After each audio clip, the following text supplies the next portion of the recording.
Hello, എല്ലാവർക്കും സ്വാഗതം. അപ്പോൾ ഇന്ന് ഞാൻ ചെയ്യാൻ പോകുന്നത് പച്ചടിയുടെ റെസിപ്പിയാണ്.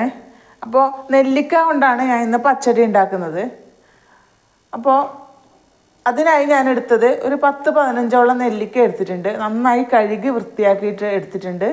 അപ്പോൾ നമുക്ക് ഇത് ഏറ്റവും ആദ്യം നന്നായി ആവി കയറ്റിയെടുക്കണം.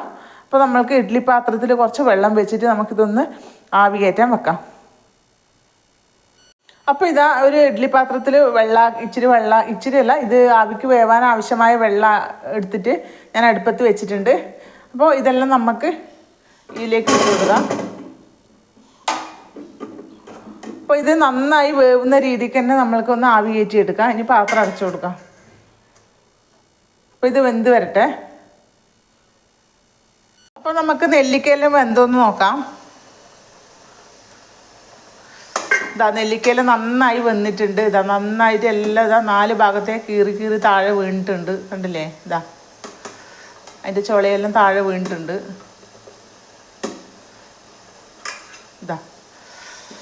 ഇനി നമുക്ക് തീ ഓഫാക്കി കൊടുക്കാം. ഇനി ഇതെല്ലാം ഒരു പാത്രത്തിലേക്ക് മാറ്റിയിട്ട് ഒന്ന് ചൂടാറാൻ വെക്കാം. അപ്പോൾ നമുക്ക് വേവിച്ച നെല്ലിക്കയെല്ലാം ചൂടാറാൻ വെച്ചിട്ടുണ്ട്. അത് ചൂടാറി വരുമ്പോഴത്തേക്ക് നമുക്ക് അതിനുള്ള അരപ്പ് റെഡിയാക്കാം. അപ്പോൾ അതിനായി ഞാൻ 1 കപ്പ് തേങ്ങ എടുത്തിട്ടുണ്ട്. 4 പച്ചമുളക്, അത് എരിവിനനുസരിച്ചിട്ട് കൂട്ടിയെടുക്കാം. പിന്നെ അതിൻ്റെ കൂടെ ഏറ്റവും ലാസ്റ്റ് ഒന്ന് ചതച്ചെടുക്കാൻ വേണ്ടിയിട്ട് കടുക് എടുത്തിട്ടുണ്ട്. അത് 1/4 ടീസ്പൂൺ കടുകാണ് എടുത്തത്. പിന്നെ എടുത്തത് തൈര് നമ്മൾക്ക് പുളിക്കനുസരിച്ചിട്ട് എത്രയാണോ വേണ്ടത് അതിന് കണക്കായിട്ട് ചേർത്ത് കൊടുക്കാം. അപ്പോൾ ഈ തേങ്ങയൊക്കെ അരച്ചെടുക്കുന്നത് തൈര് തന്നെ ആയിരിക്കണം, പച്ചവെള്ളം ചേർത്തിട്ട് അരക്കരുത്. അപ്പോൾ പച്ചടിക്ക് ആ ഒരു കൊഴുപ്പ് നഷ്ടപ്പെടും. അതായത് നമ്മൾക്ക് അതിനുള്ള ടേസ്റ്റ് കിട്ടണമെങ്കിൽ ഈ തൈര് തന്നെയാണ് അരച്ചെടുക്കേണ്ടത്. അപ്പോൾ ഞാൻ ഇതൊക്കെ ഒന്ന് അരച്ചെടുത്തിട്ട് വരാം. അപ്പോൾ പച്ചടിക്ക് വേണ്ടിയിട്ടുള്ള അരപ്പെല്ലാം റെഡിയാക്കി എടുത്തിട്ടുണ്ട്. നമ്മൾക്ക് നെല്ലിക്ക ഒന്ന് ചൂടാറായോ നോക്കാം. കണ്ടില്ലേ, നെല്ലിക്ക ആവിയിൽ പുഴുങ്ങിയതിന് ശേഷം ഞാനെല്ലാം ഇത് ചൂടാറാൻ വെച്ചിട്ടുണ്ടായിരുന്നു. ഇനി ഇതെല്ലാം ചൂടാറിയിട്ടുണ്ട്. ഇനി ഇത് നമുക്ക് മിക്സിൻ്റെ ചെറിയ ജാറിലേക്ക് ഇട്ടിട്ട് ഒന്ന് ചതക്കിയെടുക്കാം. അപ്പോൾ നെല്ലിക്കയെല്ലാം നന്നായി ഒന്ന് ചതച്ചെടുത്തിട്ടുണ്ട്. ഒരുപാട് ഇങ്ങനെ പേസ്റ്റ് മാതിരി ആക്കിയെടുക്കണ്ട. ഇതുപോലെ ഇങ്ങനെ കടിക്കാൻ കിട്ടുന്ന ആ ഒരു രീതിക്ക് ഒന്ന് ചതച്ചെടുത്താൽ മതി. അപ്പോൾ നമുക്കിത് വേറൊരു പാത്രത്തിലേക്ക് മാറ്റി കൊടുക്കാം. അപ്പോൾ ഇതെല്ലാം ഒരു പാത്രത്തിലേക്ക് മാറ്റിയിട്ടുണ്ട്, ബൗളിലേക്ക് മാറ്റിയിട്ടുണ്ട്. ഇനി നമ്മൾക്ക് അതിലേക്ക് ആവശ്യമില്ലത്ര ഉപ്പ് ചേർത്ത് കൊടുക്കാം. അപ്പോൾ നെല്ലിക്ക വേവിക്കുന്ന സമയത്ത് ഉപ്പിട്ട് കൊടുത്തിട്ടാ.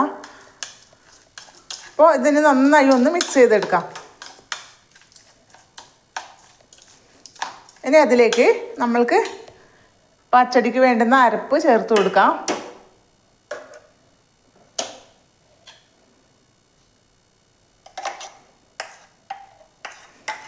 അപ്പോൾ ഇതൊക്കെ ഒന്ന് ഞാൻ മിക്സ് ചെയ്തെടുത്തിട്ട് വരാം.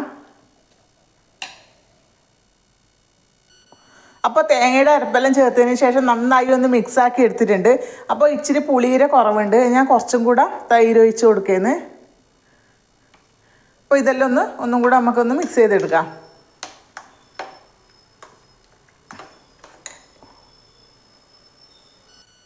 ഇപ്പോൾ പച്ചടിക്ക് ആവശ്യമായ തൈരൊക്കെ ചേർത്ത് നന്നായി ഒന്ന് മിക്സാക്കി എടുത്തിട്ടുണ്ട്.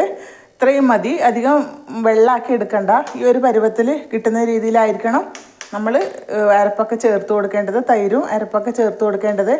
ഇനി നമ്മൾക്കിതിലേക്ക് വറുത്തിടാം. 2 വറ്റൽമുളക്, 1/4 ടീസ്പൂൺ കടുക്, 1/4 ടീസ്പൂൺ വെളിച്ചെണ്ണ എല്ലാം ചേർത്ത് നമ്മൾക്ക് പച്ചടിക്ക് ഒരു വറവിട്ട് കൊടുക്കാം. ഇനി നമ്മൾക്ക് ആ വറവൊന്ന് പച്ചടിയിലേക്ക് ഒഴിച്ചു കൊടുക്കാം.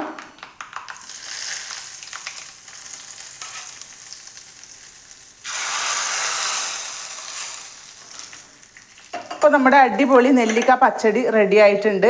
എല്ലാവരും ഒന്ന് ട്രൈ ചെയ്ത് നോക്കിയിട്ട് ഫീഡ്ബാക്ക് അറിയിക്കാൻ മറക്കരുത്. അപ്പോൾ അടുത്തൊരു വീഡിയോ ആയി വരുന്നത് വരെ എല്ലാവർക്കും ബൈ.